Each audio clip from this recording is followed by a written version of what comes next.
Hello good morning नमस्कार। एक बार फिर से आप सबका स्वागत है वाईफाई स्टडी स्टूडियोज पे which is a part of Unacademy. तो अभी पूरे 1 घंटे का शो देखने के बाद करंट अफेयर्स लाइव का अब ये 8 बजे और शाम में 5:45 होता है आपका बर्निंग इशू का सेशन। ये है मेरा पूरा का पूरा यूट्यूब का शेड्यूल जिसे आप फॉलो कर सकते हो। अब ये चीज़ ध्यान रखिएगा कि ये जो क्लास होता है और जो 11 बजे का क्लास होता है ये दोनों ही सेशंस आपके लाइव सेशंस होते हैं, तो इनको ज्वाइन करना मत भूला करिए। Both are very important. ठीक है, चलो अब शुरुआत करते हैं। यहाँ पे हम लोग को टॉपिक जो डिस्कस करना है वो अगेन चाइना और इंडिया के बारे में हम बात करने वाले हैं। टॉपिक क्या है वो हम आपको बता दें, जैसे कि आप यहाँ पे मैप में देख सकते हो, लेकिन उससे पहले जरा हम आपको एक इमेज दिखाना चाहेंगे। ये है वो इमेज। कहानी एक्चुअली इसी के आसपास घूम रही है। प्रॉब्लम चाइना को इस पर्टिकुलर जगह से है। तो अब हम लोग बात करेंगे इसके बारे में कि ये जगह कौन सी है और एक्चुअल में इशू क्या है। अब ये जो मैप आपको नजर आ रहा है, इस मैप में अगर हम देखें तो ये जो पूरा आपका एरिया लगता है ना, ये यहाँ पर आपको LAC लाइन देखने को मिलती है, जिसे हम क्या कहते हैं, लाइन ऑफ एक्चुअल कंट्रोल। और ये जो यहाँ पे अरुणाचल प्रदेश और चाइना के बीच वाली जो बाउंड्री लाइन है, इसको किस नाम से जाना जाता है, मैकमोहन लाइन के नाम से जाना जाता है। अभी जो हाल ही में 15 जून को विवाद हुआ है, या हम ये कह सकते हैं कि चाइना के थ्रू जो एक अटैक किया गया है हमारे इंडियन आर्मी के ऊपर, उसके बाद ये जो एरिया है ये और भी ज्यादा सुर्खियों में आ गया है। आप यहाँ पे देख सकते हो कि ये जो रीजन है दिस इज द अश्कायचिन वाला जो एरिया है, यहाँ पर एक विवाद खड़ा हो गया। हम डिस्कस करेंगे कि ये डिस्प्यूट क्या है। और इधर की तरफ अगर आप देखोगे तो ये रीजन क्या है, जिसे हम कहते हैं POK, यानी कि पाकिस्तान ऑक्यूपाइड कश्मीर का एरिया है। ठीक है, अब देखो यहाँ पे हम लोग आते हैं एक्चुअल में कहानी चल क्या रही है। देखो कहानी यहाँ पे कुछ नई नहीं है, काफी टाइम से ये चल रही थी, लेकिन बस अभी यहाँ पे जैसे ये अटैक हुआ है इसके बाद ये और भी ज्यादा न्यूज में आ गया।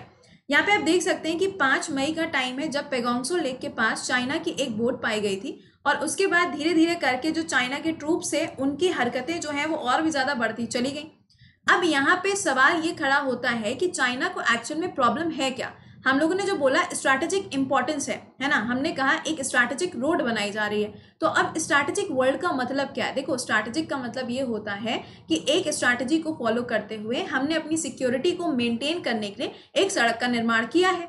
ठीक है, अब ये सड़क कहाँ बनी है, चाइना को क्या प्रॉब्लम है, और ये जो सड़क बनी है इससे इंडिया का क्या फायदा होने वाला है, ये हम लोग पर्टिकुलरली इस टॉपिक के अंदर डिस्कस करने वाले हैं। देखो ये आप देख सकते हो कि कुछ इस तरीके की यहाँ पे रोड बनाई गई है।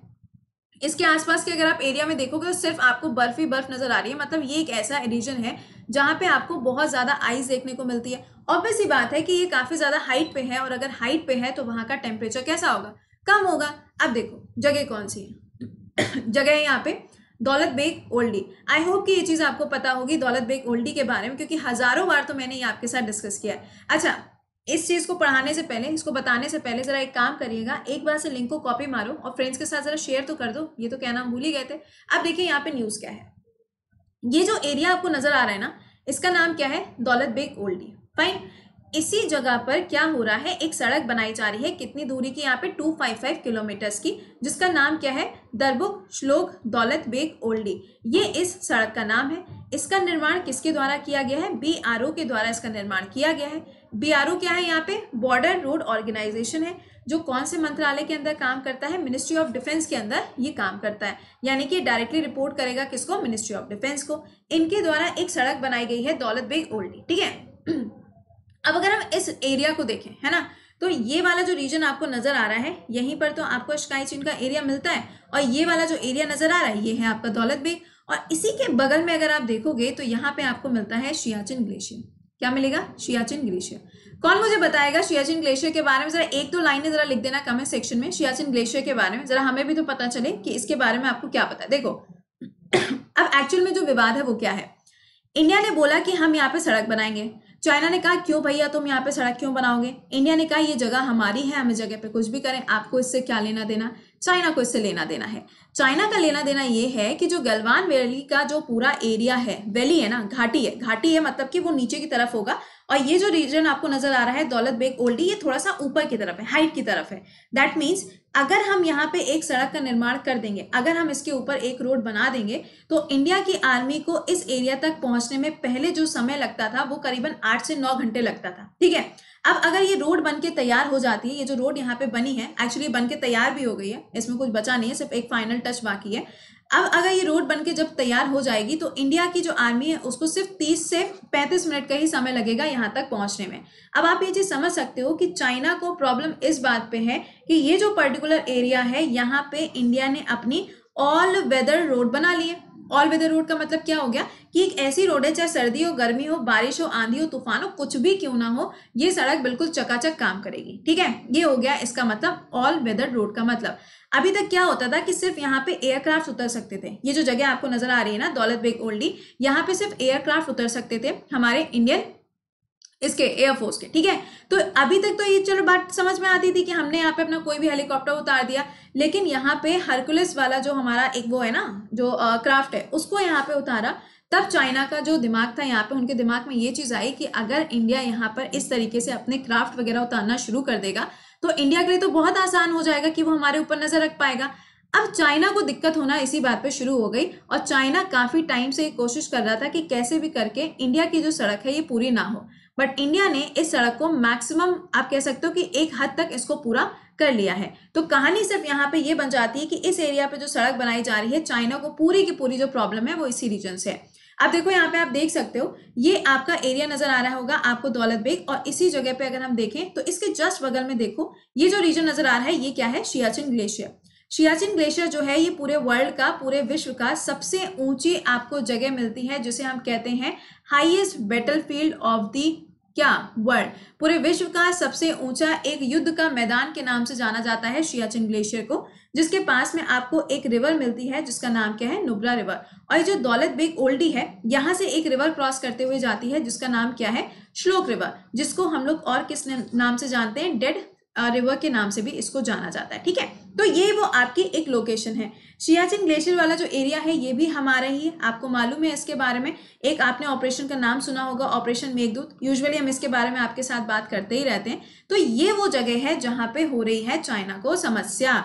अब इनकी समस्या का तो कोई समाधान तो कोई है नहीं हमारे पास। अब हमने तो क्योंकि रोड बना के बिल्कुल तैयार कर लिया, चाइना ने क्या किया, चाइना ने सोचा कि चलो एक काम करते हैं, हम थोड़ा सा यहाँ पे कोशिश करते हैं, देखते हैं यहाँ पे कि जो इनकी सड़क बनी है क्या वो बनके तैयार हो गई है, कहाँ तक इनकी सड़क पहुंची है। तो आप ये देख सकते हैं, गलवान PP14 लिखा हुआ नजर आ रहा है आपको। ये जो पेट्रोलिंग पॉइंट है, इस जगह तक का जो पूरा हिस्सा है वो भारत का होता है। चाइना की जो अभी आर्मी है वो अपना रास्ता तय करते करते यहाँ तक चली आई थी, जिसके बाद आपको ये सिचुएशन देखने को मिली कि दोनों के बीच में झड़प हुई, और झड़प के बाद आप देख सकते हैं कि हमारे जो 20 सोल्जर्स हैं उनकी डेथ हुई है। ठीक है, ये बहुत बड़ा लॉस है हमारी इंडियन आर्मी को, एक्चुअली सिर्फ इंडियन आर्मी को ही नहीं, इंडिया को बहुत बड़ा लॉस है, क्योंकि ये एक ऐसा रीजन है जहां पे आप देख सकते हो कि अगर किसी को डिप्लॉय किया जाता है तो उसके लिए सर्वाइव करना बहुत मुश्किल होता है। अब देखो ये आपकी रोड नजर आ रही है आपको, ये देखो ये यहाँ से रोड जाएगी जो कि डायरेक्टली आपको कहाँ तक पहुंचा देगी, आपके डेस्टिनेशन तक पहुंचा देगी। चाइना को बस इसी चीज पे दिक्कत है। अब देखो ये वाला आपको ऊंचाई वाला एरिया नजर आ रहा है, और इसी में नीचे की तरफ अगर देखोगे तो यहाँ पे आपको ये पूरा का पूरा रीजन नजर आएगा जहां पे चाइना है, और ऊंचाई के ऊपर देखोगे, मतलब एक हाइट के ऊपर देखोगे तो वहां पे आपको इंडिया की लोकेशन मिलती है। मैंने आपको एक पॉइंट और बताया था कि ये जो रीजन है यहाँ पे आपको फ्रिंजेस मिलते हैं कुछ इस तरीके से, फिंगर जैसा आपको स्ट्रक्चर देखने को मिलता है ना, ये मैंने आपको बताया था पहले भी। तो ये जो फिंगर जैसा स्ट्रक्चर है ना, इसी को यहाँ पे नाम दिया गया है 1 2 3 4 करके, इस तरीके से नाम दिया गया है। 1 से लेके 4 तक का जो एरिया है वो इंडिया का है, बट चाइना सेज कि ना बाबा, this area also belongs to us. China का कहना ये है कि यहाँ 4 तक तुम्हारा एरिया नहीं है, इसके पीछे चले जाओ आप लोग, बाकी का एरिया हमारा है। चाइना आप जानते हैं कि इनकी एक पॉलिसी है string of pearls. String of pearls के अंदर ये क्या कर रहे हैं, इंडियन ओशियन से होते हुए भी ये इंडिया का जो पूरा ये एरिया है इसको कवर करने की कोशिश कर रहे हैं। बट हमारी जो इंडियन नेवी है वो चुपचाप थोड़ी ना बैठेगी, तो हमारी इंडियन नेवी का भी यहाँ पे जो एरिया है उसको एक्सटेंड करने की बात बोली जा रही है। अभी कल मीटिंग भी हुई है नरेंद्र मोदी जी के साथ, तो लेट्स सी कि यहाँ से क्या क्या आउटकम निकल के आएंगे। कुछ भी नया निकल के आएगा तो डेफिनेटली हम लोग इसके बारे में भी चर्चा करेंगे, क्योंकि स्ट्रैटेजिकली अगर कोई चीज़ इंपॉर्टेंट होती है तो हमें फॉरन नॉलेज भी पता होनी चाहिए, और किस तरीके से हम उसका यूज़ कर सकते हैं अपने एग्जाम में, आंसर राइटिंग में, या फिर जब हमारा सबसे पहला पेपर होता है प्रीलिम्स के अंदर, ये हमें मालूम होना चाहिए। तो ये पूरी सिचुएशन थी जो मैंने आपके साथ डिस्कस करी है। सिंपल यहाँ पे आपको जो याद रखना है वो होंगी आपकी लोकेशंस, कौन सी रिवर कहाँ पर है, क्योंकि देखो चाइना का तो ये वैसा वाला है ना, ये इनकी कोई नई कहानी थोड़ी ना है। ये लोग एक्चुअली क्या कहते हैं, 5 फिंगर्स ऑफ तिब्बत, एक वर्ड मैंने आपको पढ़ाया था एडिटोरियल में, आई थिंक परसों मैंने आपको पढ़ाया था 5 फिंगर्स ऑफ तिब्बत, ये शब्द मैंने बताया था। इसके अंदर चाइना क्या कहता है कि तिब्बत के 5 हिस्से हैं, पहला कौन सा है? लद्दाख, दूसरा है नेपाल, तीसरा है भूटान, चौथा हो जाएगा सिक्किम और पांचवा हो जाएगा अरुणाचल प्रदेश। चाइना बोलता है कि ये जो सारे हिस्से ना, ये सारे हिस्से किसके हैं? तिब्बत के। और तिब्बत किसका है? हमारा है, यानी कि चाइना का है। तो ये बोलते हैं कि भैया ये जो रीजन्स है ना, ये हम अपने यहाँ तो मैप में दिखाते ही दिखाते हैं, क्योंकि अरुणाचल प्रदेश का जो एरिया है वो चाइना अपने यहाँ पे जो इनके बच्चे, मतलब इनके यहाँ पे जो एजुकेशन सिस्टम है, जो बच्चे इनके यहाँ पे स्कूल जाते हैं, उनकी किताबों में अरुणाचल प्रदेश को चाइना का ही हिस्सा दिखाया जाता है। तो this is a big thing कि मतलब वो ऐसी हरकतें यहाँ पे करते हैं और उसके बाद फिर इनको मुंह की खानी पड़ती है। खैर, तो आप यहाँ पे देख सकते हैं कि ये वाली जो लाइन है ये इंडिया फॉलो करती है, जिसको हम किस नाम से जानते हैं? जॉनसन लाइन से के नाम से जानते हैं। और जो चाइना है वो कहता है कि नहीं भैया, तुम्हारा जो हिस्सा है वो सिर्फ यहीं तक है, ये वाला जो पूरा एरिया है ये हमारा है। और इस लाइन को हम किस नाम से जानते हैं? मैकडोनल्ड लाइन के नाम से जाना जाता है। ये जगह हो जाएगी आपकी दौलत बेग ओल्डी। यहाँ पे आप देखेंगे तो सियाचिन ग्लेशियर है और इसी जगह पे आपको ये श्लोक रिवर नजर आ रही है। तो this point is very important और यहीं पर आपको राकी नाला नाम की जगह भी मिलेगी। तो ये स्ट्रैटेजिक जो पूरी इंपॉर्टेंस है आपको आई होप समझ में आ गई होगी। कोई भी डाउट हुआ करे तो आप मुझे पूछ सकते हैं। अब इसकी इंपॉर्टेंस क्या है? Road could reduce the China's logistic superiority in the area. Simple सी बात है कि अगर हमारे लिए एक रास्ता बन के तैयार हो जाएगा तो हमारी जो प्रेजेंस है वो भी वहां पे ज्यादा देखने को मिलेगी। अभी तक क्या होता था? चाइना की प्रेजेंस रहती थी, लेकिन जब हमने अपनी सड़क बना ली तो हम भी तो वहां पे आ जा सकते हैं। अभी कुछ टाइम पहले क्या हुआ था कि इंडिया ने तो अब ये भी कह दिया ना कि जो टूरिस्ट हैं वो भी इस एरिया में जा सकते हैं। तो अब ये भी एक बहुत बड़ा चैलेंज हो गया चाइना के लिए। दूसरा देखो, Karakoram pass might allow India to pressurise the Karakoram highway linking Xinjiang with Pakistan. मैंने आपको बताया था सीपेक के बारे में, हजारों बार बता चुके हैं, China Pakistan economic corridor. Actually ये जो एरिया क्रॉस करेगा ये कहाँ से जाएगा? पीओके रीजन से होता हुआ जाएगा।